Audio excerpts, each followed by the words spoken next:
Welcome to another edition of the Litigation Psychology Podcast, brought to you by Courtroom Sciences. Dr. Bill Kanasky, Dr. Steve Wood. Steve, what's shaking? Not much, man. Happy to be here. Glad to see these two fine gentlemen. Two of our favorite guests. Yes. Frequent flyers on the Litigation Psychology Podcast. I don't even know these guys' names, but because I look on my phone and my phone's just lit up with their my caller ID. It's just like Shane, Larry, right? Shane O'Dell, Larry Hall.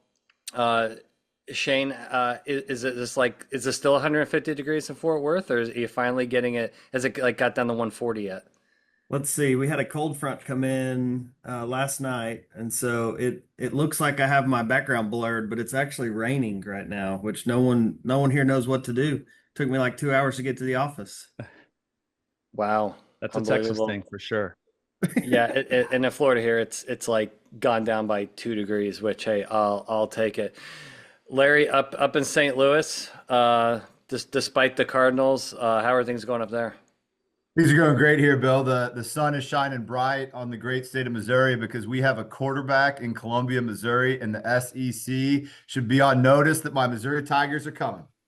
Wow. That's a bold statement. Coming in hot this morning. He's coming in hot with the dark horse. Now, I mean, let's announce it now. As you know, this podcast will probably post 3 weeks from now, but just so everybody, we're this weekend will be the open. So by the time this post, a lot will have happened. But jumping back into college football and then NFL right after that. Life seems to be going back to normal. Kids back in school, have most of my life back. It's really, I mean, is there a better time of year? I'm not so sure. No, I don't think so. College football, and we'll have NFL football, and we'll have football basically almost every day of the week. I mean, when I was growing up, guys, it's like opening day of baseball, right? Especially like in the 80s. I mean, that was like something really special. I gotta tell you, opening week of college, and I'm not talking the week 0 stuff. I'm talking week 1 of college football.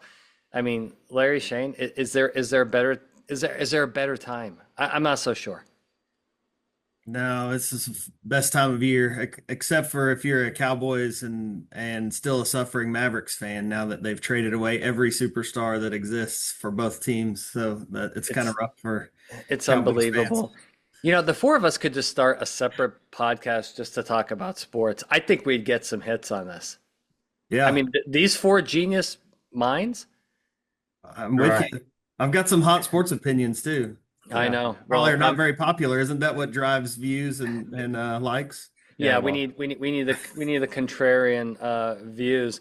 Now, let's go. We're gonna dogpile on Chris Turney, who texted me an hour ago and said, "Hey, I can't come on the podcast with the panel today. I'm being interviewed on a radio show. Blah blah blah blah blah." And my first response was like, "What a loser!" I mean, wait, you're gonna skip out on the litigation psychology for a local radio station? Come on. I mean, what a bad call. I'm kind of offended. He could have done that interview here. Just invite them onto the podcast. Yeah, it would have been. We could have did a free for all there. But speaking for free for alls, we're going to cover a lot of topics today. A little bit of potpourri. I was on Road Dog Trucking, XM Sirius Channel 146 recently, and alls they wanted to talk about. I was on there for about 30 minutes. Great interview. It was fun. Has some callers, has some truckers call in. That's always interesting to the show. Their nicknames are hilarious, right? And Joe Bob from Oklahoma, and he called in. And, hey, Dr. Bill. It was pretty cool. But the host, Mark Willis, only wanted to talk about this one terrible and sad, but also kind of crazy U-turn trucking accident here in Florida and Fort Pierce. All over, trucking accidents tend not to make national news. They'll make regional news. In fact, I remember the one, Shane, down your way, the case I worked on, that massive, 7 trucks, 76 car pile up in the ice storm about 4 or 5 years ago down there. That made national news for about 5 minutes and then it's on to something else. But this one's different, right? Because now you got the politicians in because there's this, immigration issue. And I kind of referred to on the show, like this could be like the 9/11 for trucking because I don't think this case is going away. Shane, well, once you saw that and the dash cam video, the video is pretty graphic in this case. You got 3 people dead. I don't think this is your typical trucking accident. I think this one's sticking around because of the politics behind it, and I don't think this is a good thing for the industry because I think you're going to see this over and over and over because you got a criminal trial that's going to happen. This thing's going to stay in the news for a long time. Yeah, I agree. It's a horrific accident. It's one of those typical moves that you see in these catastrophic accidents, the U-turn, which a lot of companies in the industry has come out and said, "Hey, we're not doing U-turns." A lot of them have. Yeah. And so you've got that added element, and that's probably enough with the fatalities to make it of regional or statewide importance. But then you've got the political climate kind of dovetailing, just all of the things coming together, totality of the circumstances. This thing's not going away for a long time. Yeah. I've seen a lot Larry, of what? vitriol on Yeah. social media for it too, right? That we don't typically see in trucking cases. Oh, it's like on X, right? And I'm sure it's on the other platforms. I mean, you go right to the comments section. It's like, oh God, this is not just a black eye. It's a big black eye. Larry, when you saw this accident, when you saw the dash cam, and then you saw the not just the public response, but the political response, what are your thoughts on how this impacts the industry as a whole? I think it's something that we all need to be thinking about in our cases. I have a couple on my desk right now where we're blocking the road for one reason or another, not a U-turn, but we're either backing or turning or doing something where we're blocking the road. And it's just, I think you need to be aware that if the plaintiff's counsel is awake, they're gonna try and use trial themes and bring into the case this Florida accident because I agree it is so egregious and the reptile's old news now, but a lot of those principles still apply and the way to protect against this dangerous industry that kills people when they block the road is by these huge verdicts to put them out of business and make them take safety seriously. And I totally agree with Steve. I mean, the fire is not only on the media, but LinkedIn and other places in the Yeah. industry as well. I mean, it's just burning hot as ever. Yeah, and it's one of those things where, you can see that, especially from the plaintiff's bar, saying, when is this industry going to learn? Like, what is it going to take? So this is not a good thing, and I think this is going to be a slow and long burn because, again, you're going to have anything with the criminal aspect of this is absolutely going to get major news headlines. It was funny. It's like if you go, like if I just went out in Florida if I went in any community and said, "Hey, do you remember that really bad accident in Dallas Fort Worth with the ice storm and the 76 car pileup and and all the what 7 fatalities?" How many people are going to say, "Yeah, I remember that"? I don't think too many, right? But fast forward a year from now, and you ask the same question about this accident. I think you're going to get a lot of people like, "Oh yeah, I saw that. It was terrible. I saw all the politicians, trying to, you know." make something of that. I think it's going to be in there. Now, Steve, I think going forward, I want to hear from everybody on this, but Steve, I want to start with you. For any trucking or transportation trial coming up, if you're a defense attorney, like, don't you got to bring this up in jury selection? Because I mean, if you just leave this alone because it's a hot button issue and you don't want to but like if you don't ask about it, like it's how you don't know how many people. I mean, what do you think? Yeah, This I is think risky. Yeah. you definitely have to ask about it because it goes back to what we talk about, all the time when we do trucking litigation. And I think, Shane and Larry can both agree is that there's definitely a public perception about the dangerousness of 18-wheelers. There's a public perception about trucking companies, and it's already kind of negative as it is.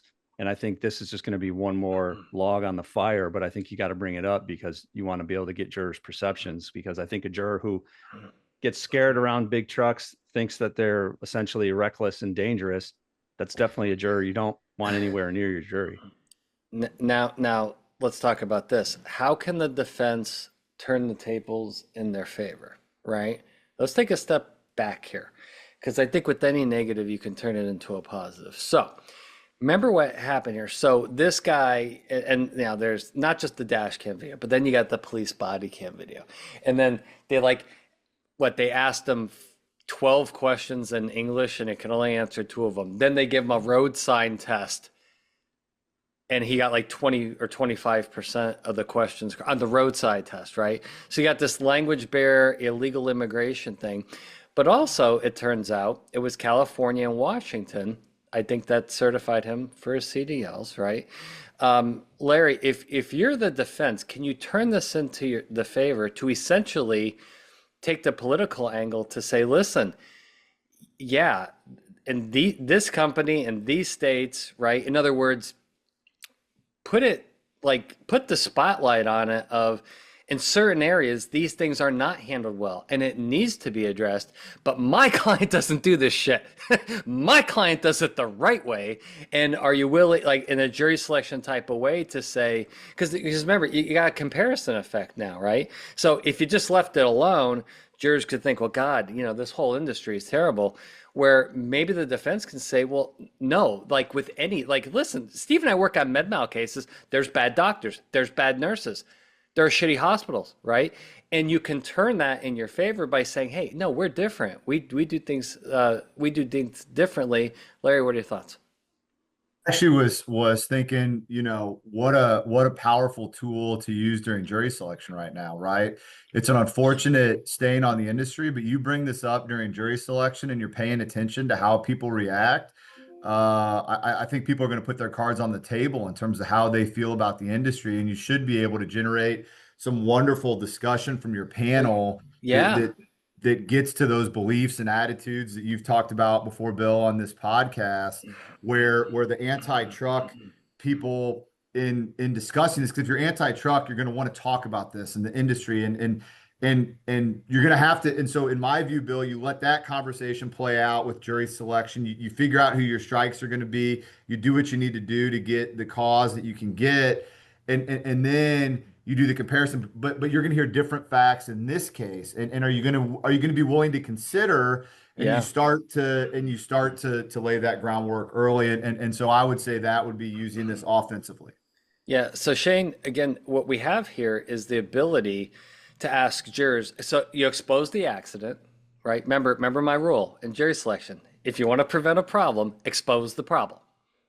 Get it out there, and then start asking questions of, do you think all truck drivers and all trucking companies are this egregious? Or is it just some bad apples like every other industry, right? Shane, there's definitely a way. And then particularly if you have a case where you're pretty solid on your policies, procedures, particularly it's a big hiring practice, right? And supervision thing, you can maybe turn this to your advantage to show that your client is much better than some of these one-offs that actually don't do it the right way. Because I think if you just run away from this problem, or you don't even touch it, like, hey, I don't want to touch this. This is a nuclear bomb. I don't want to get anywhere near it. It could get out of hand, right? Yeah, absolutely. I think that this is going to open the door to more cause strikes potentially, because you're people that would have been quiet. The jurors on the panel that don't say anything are the scariest ones. You don't know what to do with them, right? So you got to get people talking. This issue getting national news, and this accident is going to create a lot of feelings in people that may not have said anything before. So, you hope that by opening up the dialogue and talking about the story, you've encouraged more people on the panel to discuss it. Then you'll know who you can and can't strike for cause, or if you can't get them for cause, you'll at least know where your strikes are headed.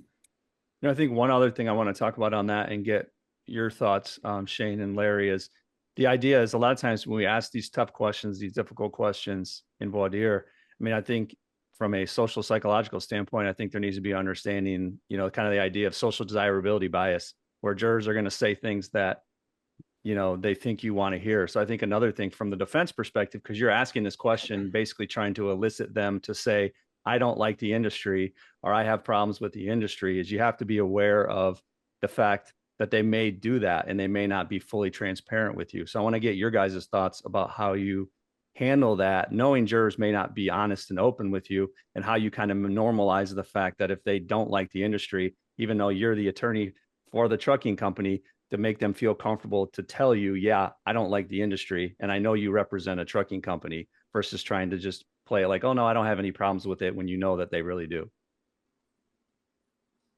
So I would say, in my opinion, Steve, it's a moment to be authentic in front of the jury, and to lean into, kind of like I've talked about before with you and Bill. You know, my love for the trucking industry, I'm unapologetic about that. And as someone who loves this industry, this makes me mad. This pisses me off. This was tragic. I'm a father, and it's heartbreaking what happened down there in Florida. I think it's a moment to really connect with the jurors and say, look, I love the industry, but this is something that made me mad. And you know what? I'm so mad about it. I don't know if I could sit on a panel today because it makes me angry. And if you're feeling that way, you know, let's talk about it, because it's important to be authentic to decide if you're going to be the right juror for the case. I don't know if I would be the right juror for this case right now because I love the industry so much and this made me so mad. And I think it's a way to open the doors, like Shane talked about.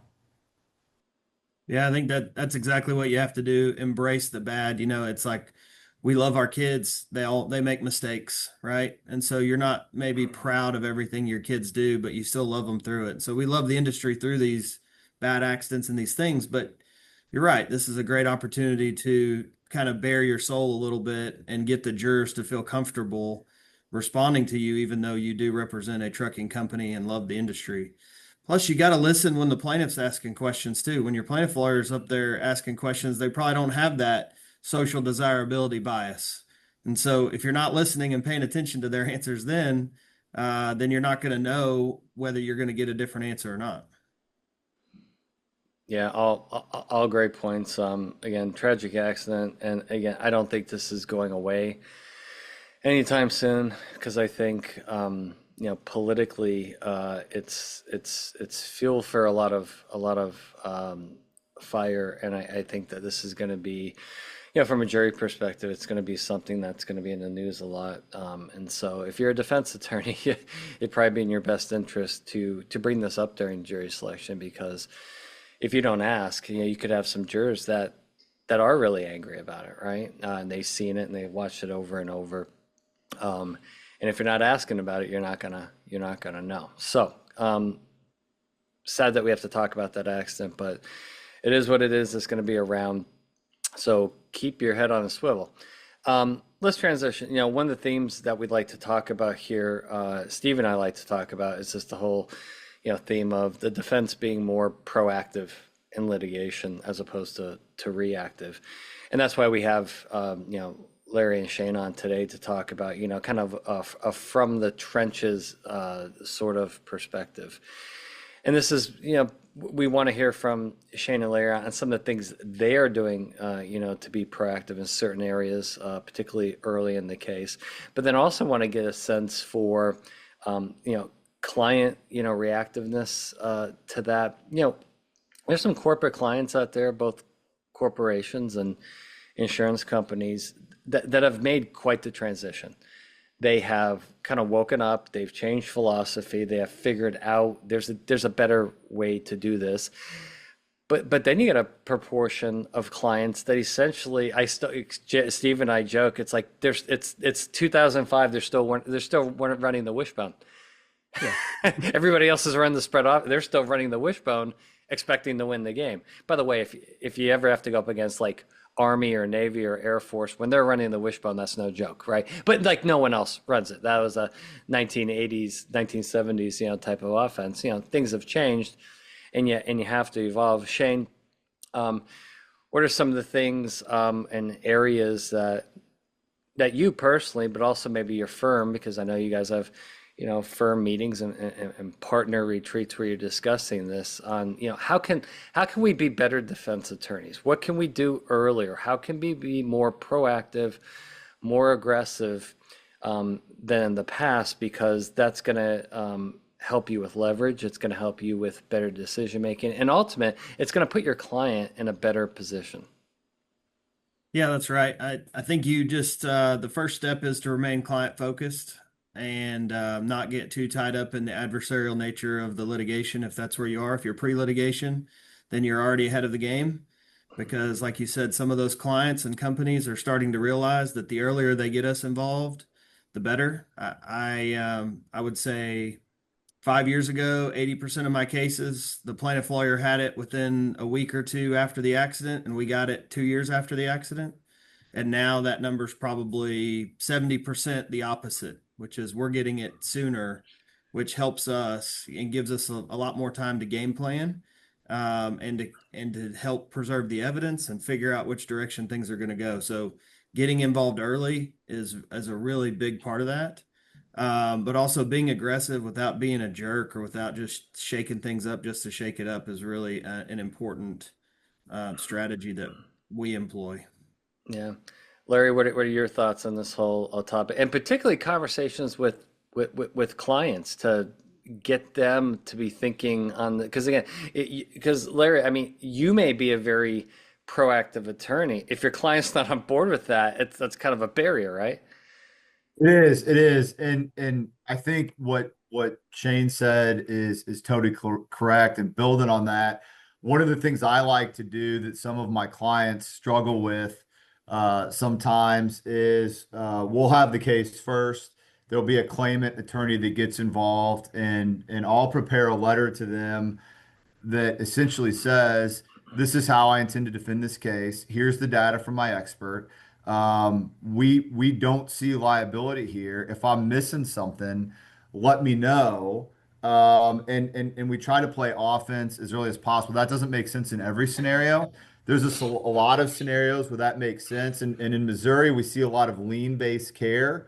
And so if we can convince an opposing counsel early that they have liability issues, it's amazing how much the medical treatment changes as a result of that initial letter, because all of a sudden they're worried about liens and how that's going to affect settlement. And all of a sudden, the medical treatment, you get a letter that says, hey, we're going to get you demand because the medical treatment's concluded, where, kind of like the silent juror is your worst enemy. The claimant, where you have a liability wreck and they're just out there churning bills. I mean, the exposure on that case is just ticking the whole time. And so in addition to litigation, I like what Shane was talking about. Let's talk about even earlier. And let's talk about a way that we can get out in front. There's a famous guy that once said, I may have mentioned this on your last podcast, everyone's got a plan until they get punched in the face. Figuring Mike out how to Tyson. do that as a defense lawyer, and the quicker you can do that, is going to lead to better outcomes. That's actually, you brought up exactly where I wanted to go with it too, as I was thinking as you were talking, Larry, and I want to get your thoughts and Shane's and Bill's too, is what conversations are you having with clients on the front end where you're kind of like seeing potential problems? Because we know the plaintiff's bar, and they're pretty open about it, is go to their websites, go to their policies and procedures manual. All your answers are there on their websites. All your ammunition is there on their websites. What conversations are you having with your clients around that, and what does that look like? And then what's kind of the reception that you have seen? I mean, essentially, it's a part of our standard investigation at this point that we're looking at policies, procedures, websites, and we're looking at that stuff early. We're incorporating those into our initial analysis, and figuring out early what we're going to have to eat in terms of our defense, and yet still figure out how to play offense. If your initial investigation does not involve looking at policies and procedures, then how you do an initial investigation needs to change quickly. Yeah, I agree with that. One thing we have seen is there's at least been some momentum for helping review those policies and procedures, to say the things that need to be said instead of all the things that sound really good in a safety manual or policy.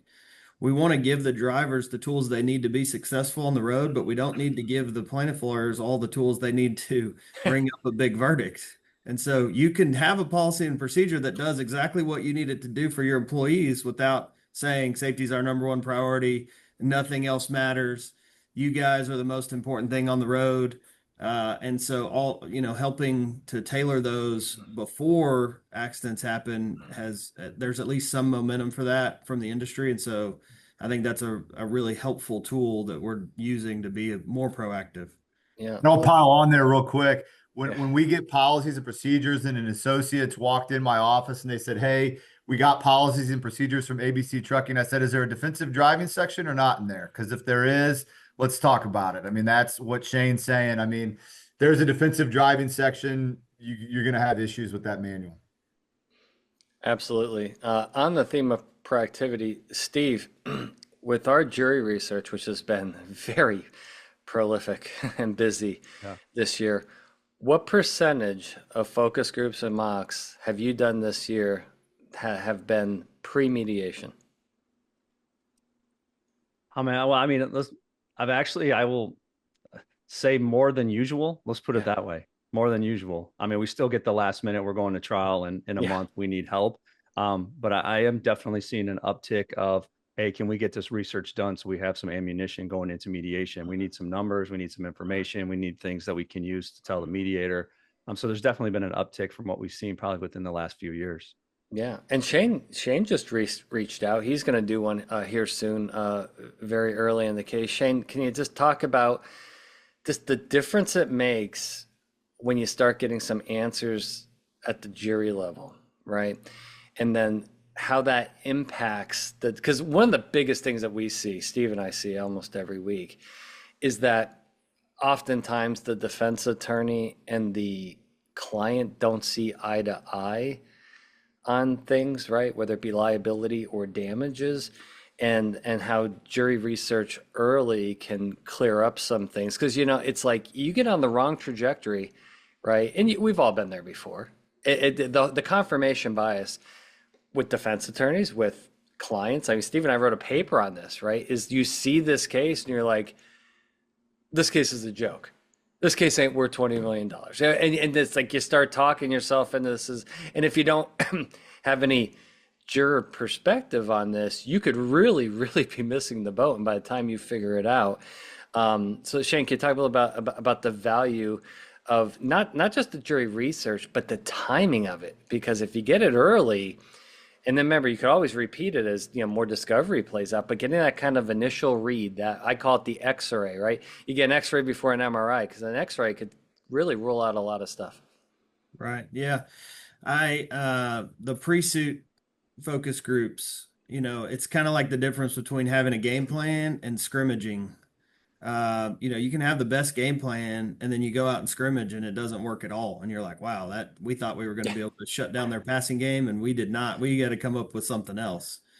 And so, you deal in theory and you deal in ideas, and you're right, you may have a different opinion on liability or damages than your client. And so, one of the best ways to test that is to go ask some people that might be potential jurors or that have the same demographic as the jury pool and see what they think. And pretty commonly, they come up with something that you might not have thought of, or you Yeah. thought of and you didn't think it was a really big deal, and it ends up being the biggest thing that they talk about the whole time.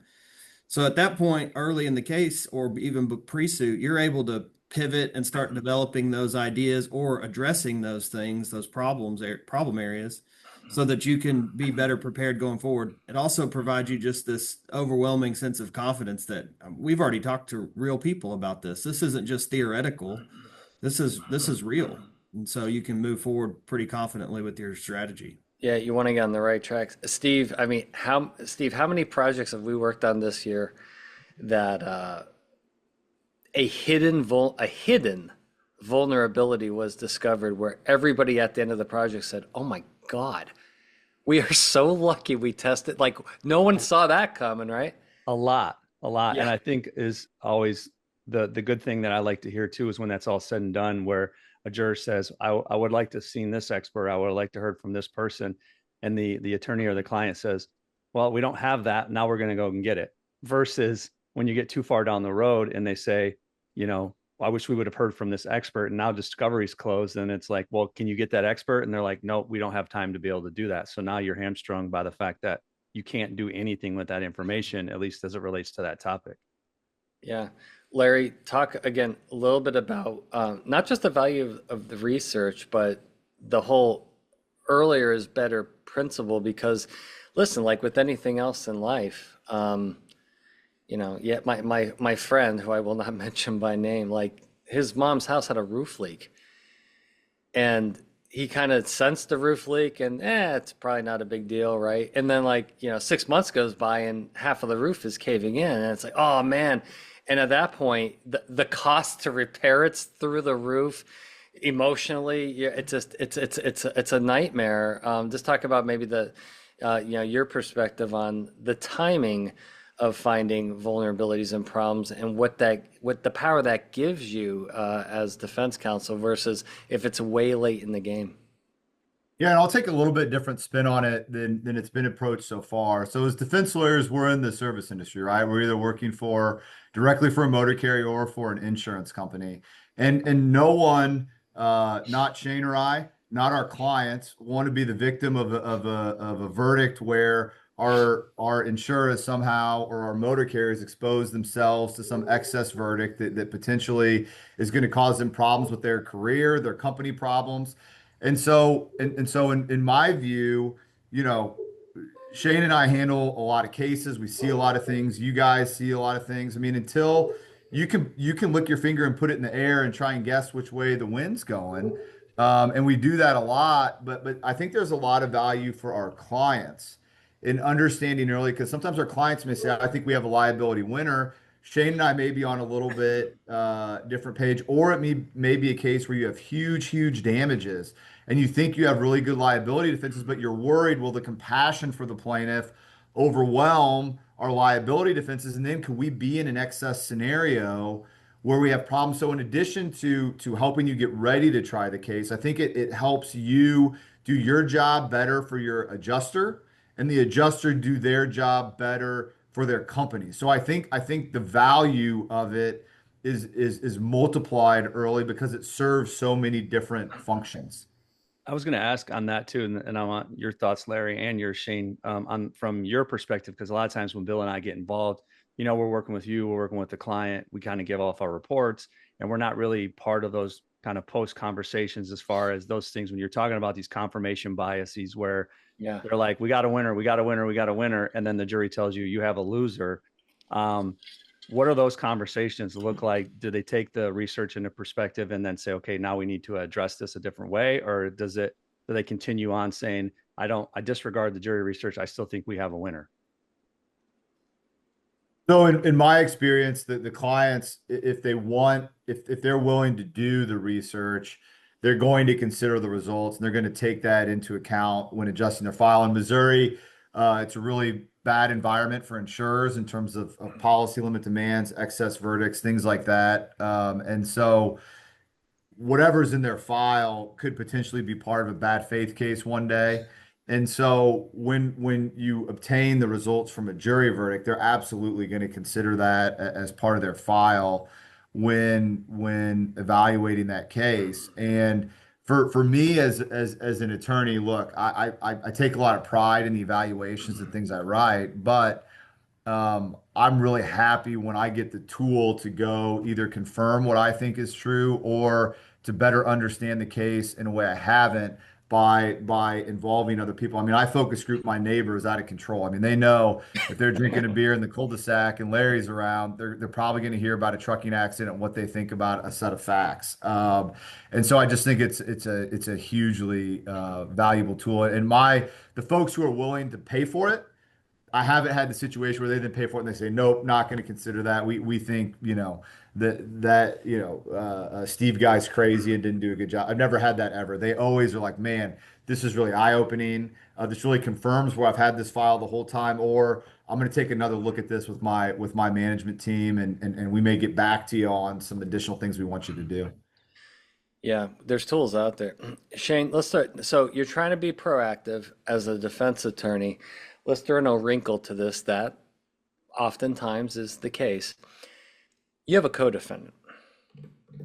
So a little bit could be a game changer. Sometimes you're friendly, sometimes not so much. Sometimes we're uncertain. How do you be proactive in the ways that we're talking about with your client on the case, how do you deal with a co-defendant or sometimes even multiple co-defendants, which makes it even more complex to try to get on the right track? Because as you all of you know too well, once you have co-defendants that are adverse to each other, it makes life really, really easy for plaintiff's counsel, right? Yeah, plaintiff counsel sit back and let the defendants argue, and then they just ask for a number at the end, and they say, "Well, these two have argued the whole trial, done the whole case for them, and so they just get to sit back and collect a check." And this will dovetail right into what Larry was saying about, communication, this being a service industry. That not only goes to your clients, and I think talking about jury research or focus grouping things early on, saying, hey, this case has kind of some unique facts. Depending on what we find out here, we may want to consider doing something. You start greasing the wheels right out of the gate, then the discussion gets a lot easier. If you're 60 days before trial and you're like, hey, I think we probably ought to take a look at this thing, you're going to have a mountain to climb in not a lot of time. But that same thing applies to co-defendants. I mean, I pick up the phone and call them, talk to them, and try to figure out their strategy, try to Yeah. get them to talk with me about how adverse they think they are, if they think it's best for them to point the finger at us. And so having a little bit of collaborative discussion with them and some insight into what they're thinking or how they're trying to shape the case. Also, the earlier you do that, the better, because it gives them time to realize maybe that's not what's best for their client, or maybe that is what's best for their client, and you've got to figure out how to handle it either way. But you need to know sooner rather than later. Yeah, Larry, how does this play out when, because listen, the defense bar gets criticized for not sharing information, for not collaborating, right? Being too competitive with each other. So when you're picking up the phone, calling co-defense counsel, what are some tips on the best way to do this? Because I would imagine you run into all kinds of different types of mindsets from other defense attorneys, right? Yeah, absolutely. And most of the time, if you're completely aligned, it's really easy. But a lot of times there's going to be areas of disagreement and kind of back to our earlier conversation. I think if you can just identify, look, we may not agree on this liability principle, but we can be totally aligned on damages and keeping the number down. And maybe we focus on being aggressive early in the case with depositions on where we agree to figure out maybe this is a case we can get moved. Because anytime you have defendants pointing fingers at each other, I mean, you're keeping exposure down in those is difficult. And so Yep. I think just being really candid and open and honest with a defense counsel saying, look, this is the principles of the case where we have agreement. This is where we're probably going to disagree, but on these things we can agree. I got one right now, Bill, where I had a very unfortunately tense conversation because our co-defense counsel does not handle a lot of complex litigation, and so that person is solely focused on her client Yeah. with respect to the litigation. I said, you got to see the bigger picture because you got to understand that if you sink me, your boat also Yeah. just had three different sections of your non-sinkable ship cut as Yeah. well. You're going down too. So let's figure out how to do this, and we both have to do our jobs, and maybe we have to do that at some point, but that point is not today. And I think you just be honest with people, and I think that helps. Larry, I want to ask one question on that because Larry brings up a good point. I'm going to go to you, Shane, because you and I have worked together a lot on witnesses and getting witnesses ready for deposition. What is the importance of that, though, when you talk about these kind of co-defense and not pointing fingers and not burying yourself? How much consideration a lot of times it's like, hey, let's just kind of, we'll do a basic prep with the driver, and if it sucks, so be it, versus we need to really start early, making sure that our depositions are tight and that everything runs from that, rather than just saying, we'll let the depositions go as it is, and then if we have bad stuff, we'll eat it later. Yeah, no, I think you got to get out in front. And what I like to do, I have a case with some good liability facts right now and horrible damages, and we're going to start noticing up depositions while they're still trying to figure out a product liability aspect of their claim. And so we're going to go on offense. And so not only are we going to have our drivers prepped and our company reps prepped and understand where our sore points are, but we're going to start playing offense when they're not, because you know what the plaintiff's attorneys want to do is they want to do stuff when they want to do it.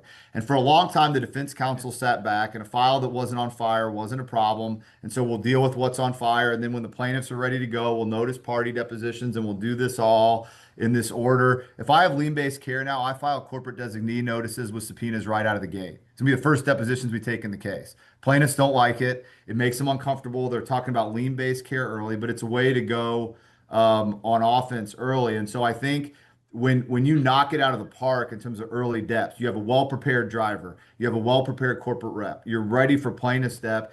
You can fundamentally alter the exposure picture from a case and potentially move it or have it in an exponentially better place to try than it would have been otherwise. Nice. Steve, and finally, let's talk about jury research with co-defense. So, Steve, can you talk about because I've seen this ball get dropped a lot. Oftentimes, for whatever reason, sometimes it's legal, sometimes it's strategic, sometimes it's financial. You're doing jury research for a client and the co-defendant's not participating, but you still have to kind of put on their case to get a good read. Can you talk about from a research design aspect of how important that is? And if you don't cover that stuff, you may get some false negatives or false positives. Yeah, I think too often we do that, right? Where you have a co-defendant and the co-defendant's not there. I mean, and you don't have anybody representing their side. So you might have it. And then the jurors hear from the main, whoever your attorney is that's representing that main client. And then they don't hear anything about the other one. Yeah, it makes it a lot easier to either agree with you and point the finger at the co-defendant or vice versa. So I think from a research perspective, even if you don't have co-defense on the actual case there to do the mock trial, you still need to take that in consideration and probably have another attorney fill that role and present that case so that you are covering it, because you know that's what's going to happen at trial. So yeah, not saying, well, we're not going to worry about the co-defendant. That needs to be a very important part of your research plan. Awesome. You're missing a critical element. You won't be able to balance apportionment of responsibility or liability. You're not trying a case against an empty chair. They have a lawyer. If you are trying against an empty chair, then you take that into consideration when you're coming up with your research plan. But which, funny enough, so because we do a lot of research just now, virtual, it's very efficient, and we can do test retest of multiple scenarios. And so sometimes the scenario is our client is like, listen, there's a good chance this co-defendant may settle out before this trial, and we're going to be there by ourselves, but we can't be sure. Let's test it one way, right? Versus this way where we're both in it. And sometimes you have to do that extra research to cover yourself because you don't know how it's going to be. And I mean, Shane, if you're there with a co-defendant versus all by yourself, that's a pretty different situation, right? yeah, absolutely. I mean, you can fire shots at an empty chair and not worry about what arguments are going to come back across against you. And so it changes the dynamic completely. Absolutely. Well, guys, thank you guys so much for coming on. We can go ahead and wrap this up. Always great having you guys on the show. And it's important, I think, to get the word out there. And the podcast is getting extraordinarily popular. We like that. So I'm going to force you guys into a completely unfair question right now. NFL has not started yet. Okay, I'm throwing a hand grenade into this podcast. Yes, I am forcing you into Super Bowl picks right now. You got 20 seconds to think about it. I have my picks right here. I'm so sick and tired. And this attorney's not here. I could just dogpile on the Chiefs. I'm so sick and I'm tired of Taylor Swift and the Kelsey engagement. I'm tired of all of it. They're done. I think the reign is over. Okay. Kansas City, just take them off of your list. They're not going to the Super Bowl. Here's where I'm going with this. I'm going to go with the Detroit Lions. Okay, they had it a couple of years ago. They blew it. Okay, really good coaching. I really like their coach. I think they're due. I think it's wide open in NFC this year. So I'm taking the Detroit Lions versus another team that's desperately due, and they're taking the throne away from the Chiefs and the AFC, The and that's going to Browns. be the Baltimore Ravens. The Baltimore Ravens. Okay, Jackson at quarterback, suffocating defense, and they need to get that home field advantage in the playoffs, and I think that's where I'm going, which would be very exciting for the country. Two newer teams into this.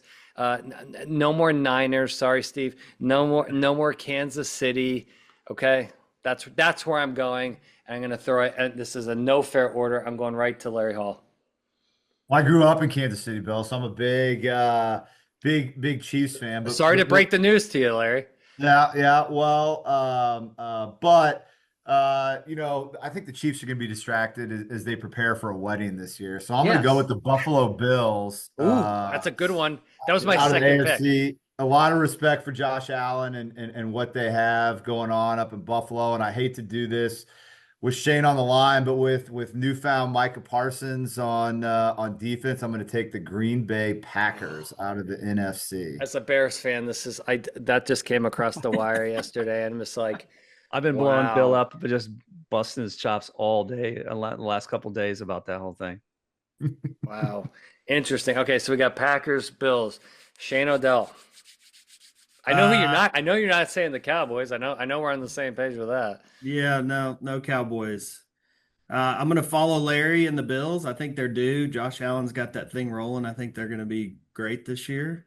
And I'm agree. going to go with an Eagles reappearance. They didn't lose enough pieces on that team to Saquon's second year in the system. I think they're going to be really tough to beat. It's a And strong- who it's a else in the strong pick. division? They're not going to play anybody. I mean, got Washington lost half of their team. That locker room was singing "Kumbaya" at the end of the season. And then everybody wanted a new contract and left. Yeah. Something's up in Washington. Yeah, something's up there. I'm hoping the Lions can beat the Eagles. I think a lot of people would pull for the Lions in the Super Bowl. Steve Wood, you get the final word here, then we're going to close it out. I can't do the Jets, right? Well, you can if you want to just get pummeled the rest of the year.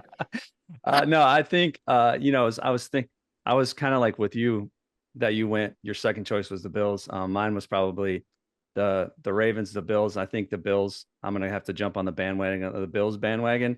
And I'm 3 for 3 on the Bills here. I know. Jeez.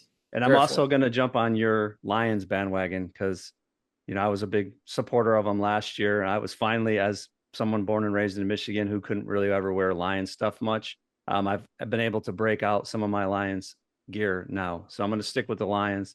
Big Dan Campbell fan, living in College Station. He's a Texas A&M guy. So I'm going to stick with that. Bills and Lions. Well, there you have it, folks. If you're in Vegas, and there's your winners right there. A lot of favor for the Bills. Well, great guys, thank you so much. Great podcast to our listeners. And God, please, someone leave a review. Steve, I like attorneys don't like to leave reviews. I don't. What's up with that? I keep begging for reviews. Like, hey, yeah, leave us a review. No one's leaving reviews. 5-star I've got reviews. Bill, I got one thing to tease for a future episode for you. Okay. There's this growing, at least sentiment in the defense bar against AI, I think. And, oh yeah, we have to hit that again. There's so many useful things you can do with it. Just like Larry is focus grouping his neighbors with fact pattern. Why don't you use ChatGPT or Grok to focus group fact patterns and just get an idea? It's silly to me. 80% of the plaintiff bar is using AI. And I think it's probably close to 80% of the defense bar has a moratorium on AI use. It's another area we're going to fall behind. People need to get on board. Another podcast because it gets misused a lot, It by does. plaintiffs' counsel too. It gets misused a lot, right? Yep. And so remember, it's changing every day. We definitely have to have another follow-up podcast. We're going to have more and more. We may have to have a podcast a month on AI because this new stuff keeps coming up. No, that's really, really good. So thanks for bringing that up, Shane. Larry, Shane, as always, thank you for being on. Steve, thanks for everything. To our listeners, thank you for participating in this edition of the Litigation Psychology Podcast. We will see you next time.